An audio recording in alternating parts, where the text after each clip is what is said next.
네, 중동 4개국 순방에 나선 박근혜 대통령 오늘 오후 쿠웨이트 국왕과 정상회담을 가집니다. 또 중동 순방 직후에는 대통령과 여야 대표의 3자 회동이 이루어질 것으로 보이는데요. 한화갑 한반도 평화재단 총재를 모시고 이야기 나눠보겠습니다. 어서 오십시오. 네, 안녕하십니까. 3년 차를 맞아서 이제 첫 순방지로 중동을 택했습니다. 어떤 의미일까요? 예, 이번 그 박근혜 대통령의 중동 순방은 성공하면 대박이고, 또 그리고 지금 상황에서 우리가 그 눈독 들일 만한 그런 지역입니다. 네. 아시다시피 이 70년대 오일 쇼크 이후 말이죠. 우리가 중동에 진출해서 월남전 이후 돈벌이를 해온 지역입니다. 그렇기 때문에 아직도 우리가 그 돈벌이 할 수 있는 곳이다.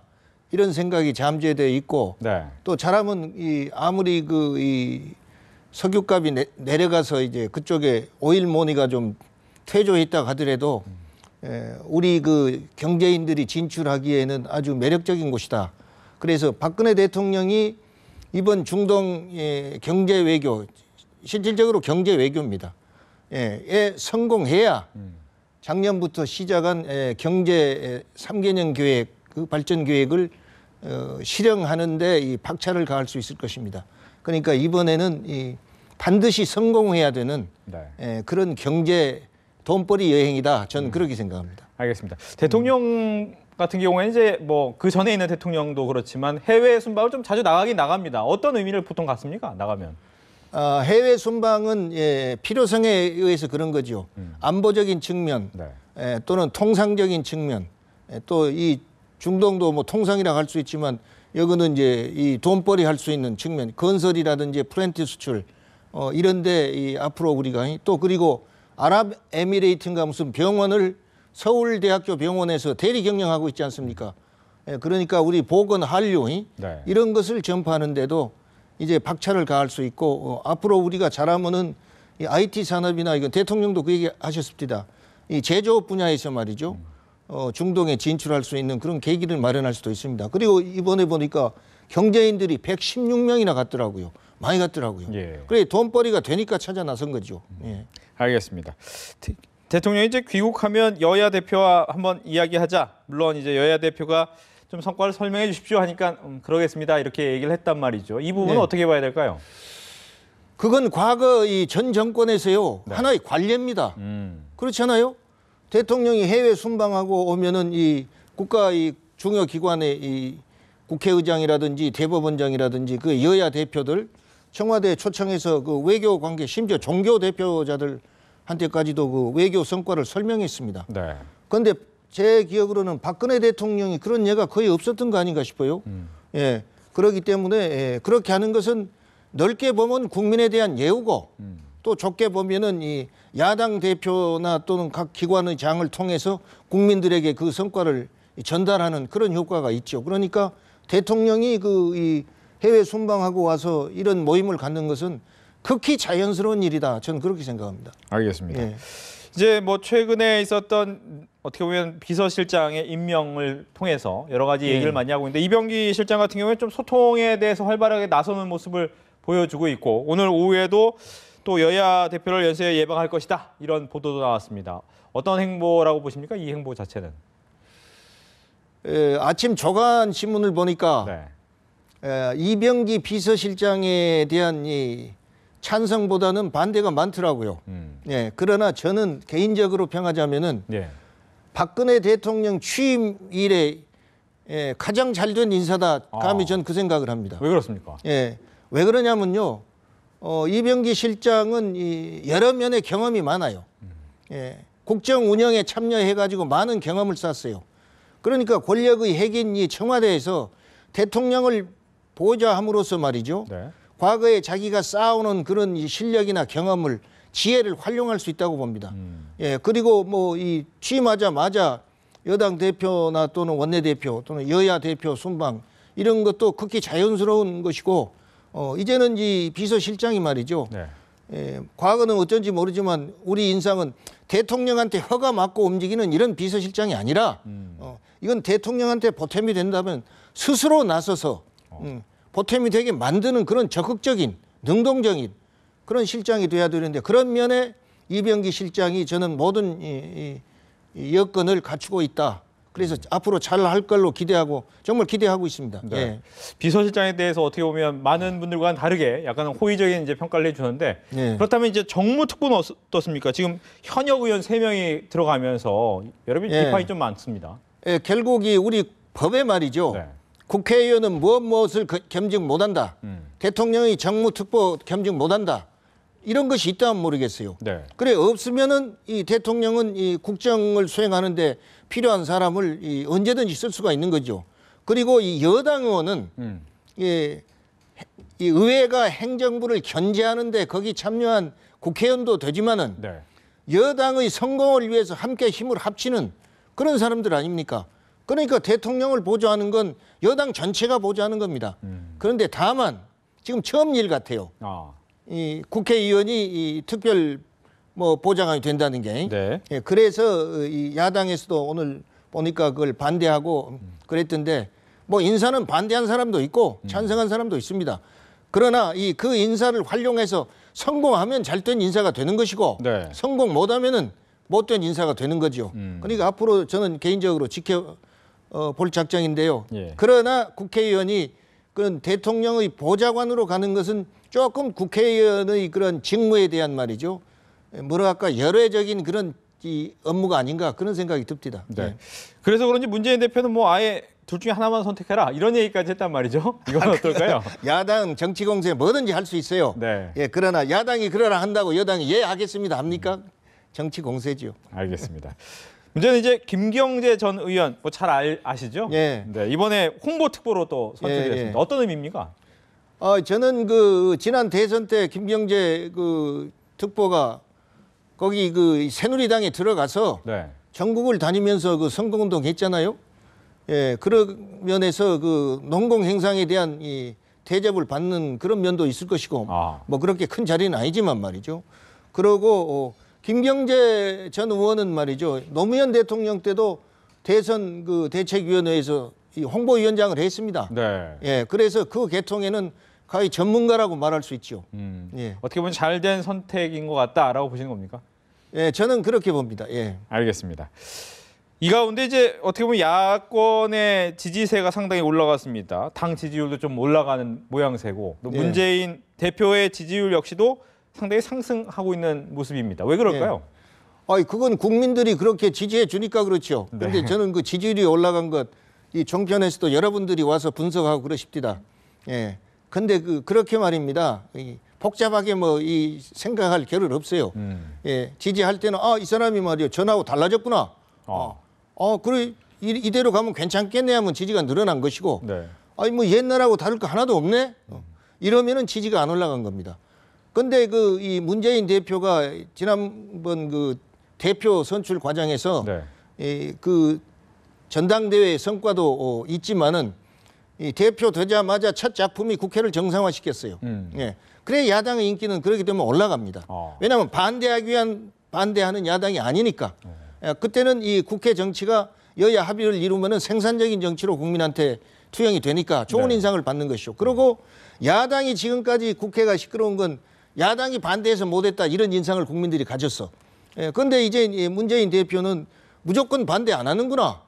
이런 생각을 갖게 된 거 아닙니까? 물론 그러기까지는 저는 공을 원내대표 공으로 주고 싶어요. 우잉 원내대표. 예. 네. 왜냐하면 문재인 이 대표는 과거에 강경파인 친노에 속한 사람이고, 그래도 원내 지금 이 새정치민주연합인가요? 네. 거기 원내대표는 그래도 온건한 사람이니까 그렇게 하고 싶지만 어쨌든 그건 민주당의 공이 된 거예요. 네.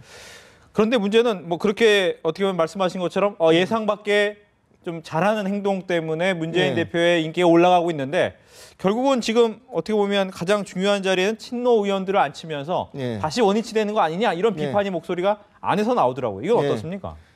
누구든지요. 네. 자기가 대표가 되고 당에서 또는 정권 잡으면 내 사람 쓰는 거예요. 왜 네 사람 쓰냐 하는 것은 말이죠. 네. 제가 볼 때는 그 정치 공세예요. 안 그렇습니까? 그래 내 사람 써가지고 잘하면 박수 보낸 것이고 잘 못하면은 잘못한다고 비판한 겁니다. 그러니까 내 사람 안 쓰고 딴 사람 쓸 때 내가 잘한단 말 듣기 위해서 쓰는 것이지. 네. 딴 사람을 내 사람도 아닌데 딴 사람을 쓰는 것은 그 사람 구제하려고 쓰는 거 아니지 않습니까? 그러니까 누구든지 이 당권이나 이 권력을 잡으면 내 사람 쓰는 거예요. 이거 원칙이에요. 예. 예. 근데 이번에 야당 보니까 그 주승용 최고위원이 그 사무부총장인가요? 예, 사무부총장 가지고 그 문재인 의원이 약속 안 지켰다고 그러는데 네. 그건 이 최고위원 선거에 1등 한 사람이 추천하게 돼 있다더라고요. 관례가. 예. 그러면 그 관례를 지켜야죠. 안 그렇습니까? 근데 그 관료를 안 지켰다고 해서 불만을 얘기하고 또 이 문재인 그 대표가 친노는 안 쓰겠다고 했는데 썼다고 해가지고 문제가 되는 거예요. 예, 그럼 이 야당에서는요 이런 걸 가지고 의견이 틀리면 서로 싸우고 하는 거 뭐 당연한 거고 이건 이 정치하는 과정에서 이 하나의 그 해프닝입니다. 예. 그러나 결국 이거 이 좋은 방향으로 매듭이 지어지느냐 못 지어지느냐 이 차이죠. 네. 아마 그 첫 번째 매듭이 이제 4월에 있을 선거 아니겠습니까? 예. 그 선거 어떻게 예상하십니까? 세 군데 모두 원래 야권의 지역이긴 한데 말이죠. 예. 그런데 이 과거에 그 야권의 지역이지만 그건 후보 단일화해서 된 거예요. 그렇죠? 그렇죠. 예. 그러니까 이 이번 결과는 좀 봐야 돼요. 네. 그러나 이 여당이 이제 이 지금처럼 답보 상태면은 야당의 표가 의외로 많아질 수도 있습니다. 그러나 정말로 이 표를 야당 이 표로 만들려면은 예. 과거처럼 뭐 연대하는데 이런 미련 가질 필요 없어요. 정면 돌파해야 돼요. 그리고 요번 세석인가 되죠? 네. 이거 가지고 대세를 좌지우지한 건 아니잖아요. 예. 그러니까 거기다 크게 집착할 필요 없다 난 그렇게 생각합니다. 네. 예. 말씀하신 것처럼 이게 정면 돌파한다는 것은 기본적인 생각을 많이 갖고 있을 텐데 예. 그동안 보면 항상 정면 돌파보다는 연대를 해왔습니다. 왜 그러니까 그랬을까요? 선거에 이길 수 있지만은 큰 선거에 못 이기잖아요. 정면 돌파를 해야 그건 내 것이 되는 겁니다. 안 그렇습니까? 그 지지도. 네. 그러니까 그렇게 해서 이 외연을 넓혀가야 돼요. 그러면 지금 문재인 대표 같은 경우에는 그동안 뭐 참배 안 하던 전직 대통령 요소도 참배하고 이번에 유관순 또 열사에 또 참배까지 했단 말이죠. 약간 중도 외연 확장하는 모습이라고 보여지시는 그렇죠. 그리고요 정치인이요 자기 그 정치적인 목적 달성을 위해서는 뭐든지 하는 겁니다. 합법적으로. 안 그렇습니까? 그러니까 이 3.1절 기념식에 참석하고 유관순 열사 거기 기념관에 간 것은 말이죠. 네. 문재인 대표가 혼자 갔던데 그게 훨씬 더 이 문재인 대표한테는 이로운 거예요. 혼자 갔으니까. 그리고 유관순 열사이 찾아가는 것을 국민들이 반대할 이유가 없어요. 네. 예, 그래서 내 외연 넓히기 위해서 자기가 정치 행위를 해 나가는 겁니다. 그런 과정에서 그것이 국민의 공감대를 얻으면은 지지가 올라가는 것이고 예.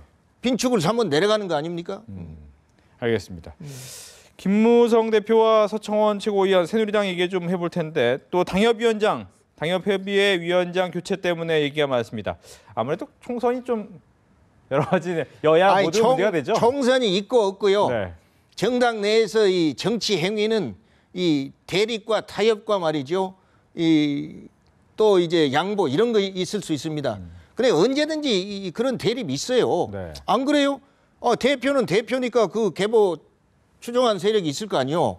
그럼 우리 대표니까 우리 대표가 내 문제 하나 해결 안 해줘 이럴 것이고 또 서청원 최고위원은 이 친박 좌장인데 우리가 정권 잡고 있는데 우리가 그 단협위원장 한 사람 못 시켜 이런 생각이 있는 거예요. 네. 그러나 지난번에도 그 당협위원장 가지고 뭐 김무성 대표하고 서청원 최고위원이 뭐 대립하고 친박 뭐 반박 이런 막 언론에 보도하고 그러더라고요. 네. 그러나 결과는 조용하잖아요. 예, 조용하잖아요. 그러니까 그걸 얻기 위해서 투쟁하는 과정에서 상대방 비난하고 그러는데 결국 결과가 이제 합당하면은 다 또 화합하잖아요. 다 그 잊어버리고 딴 일 또 축해 들잖아요. 네. 그러니까 이런 굴곡이 있는 겁니다. 그 과정이 좀 이 거칠다게 해서 그게 파괴적으로 가는 건 아닙니다. 예. 알겠습니다. 지금 여야 모두 어떻게 보면 이번에 4월 보궐선거를 끝나고 나면 그다음 총선을 고민할 수밖에 없지 않습니까? 예.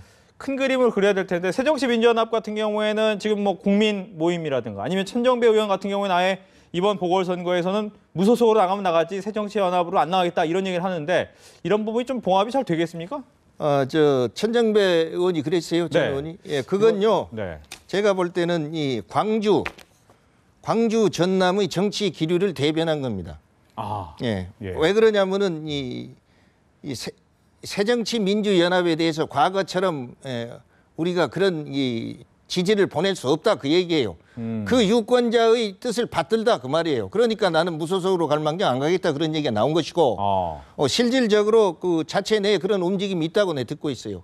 예, 그건 이 어떤 정당도 이제는 내가 몸담아서 같이 이 키워나가는데 이점이 없다 이런 생각하니까 그런 거예요. 그래 정치는요 언제나 이 내 실리를 생각 안 할 수 없습니다. 내 실리만 추구하면은 명분이 약하게 되니까 네. 결국 명분과 실리 그 교차된 점에서 결정이 나죠. 그러나 언제든지 내 실리요. 예. 가장 우선한 건 실리가 그럼요. 될 수밖에 없는데. 당연하죠. 그렇다면 말씀하신 것처럼 그런 지역적인 특성을 갖고 있다면 현재 가장 고민되는 것은 이것이 새정치민주연합이 과연 나중에 총선 전엔 분열될 수 있을 가능성이 커졌다. 이렇게도 봐야지. 그럴 가능성이 있죠. 그런데 이게 있습니다. 네. 이 학습 효과가 필요한데 과거에 이 정당이 떨어져 나가가지고 성공한 예가 거의 없어요. 다만 김대중 대통령만 이 창당해가지고 다 성공했습니다. 평화민주당도 성공했고, 그러네요. 새정치민주연합도 성공했어요. 이 김대중 대통령을 빼놓고는 성공한 사람이 없습니다. 그럼 이걸 뭘 의미하느냐? 그만한 정치 지도자가 필요하다는 얘기입니다. 예. 예, 국민이 지지를 받는. 그런데 민주당이나 여당, 야당 할 것 없이 그런 지도자는 없어요. 예, 그러니까 전폭적인 하다못해 아버지 후광이라도 이 받을 수 있는 그런 그 지도자는 박근혜 대통령으로서 이제 끝이에요.